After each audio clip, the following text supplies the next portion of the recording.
Si sufres de zumbido en los oídos, bruxismo o dolores de cabeza, este secreto te va a cambiar la vida. Solo necesitas hacer un movimiento muy sencillo. Coloca tu dedo medio justo delante de la oreja y el dedo índice detrás. Ahora, empieza a masajear esta zona, moviendo los dedos hacia arriba y hacia abajo de forma continua. Haz esto en ambos lados durante unos minutos, hasta que sientas que la zona se calienta. Después, mantén los dedos en la misma posición y comienza a hacer movimientos circulares, también por un par de minutos más.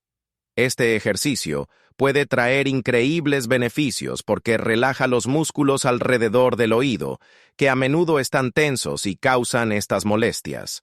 Ayuda a aliviar el zumbido, los dolores de cabeza y la tensión muscular del bruxismo. Así que ya lo sabes, dedo medio delante, índice detrás. Masajea arriba y abajo, y luego en círculos. Comenta si lo probaste, guarda el video y sígueme para más consejos.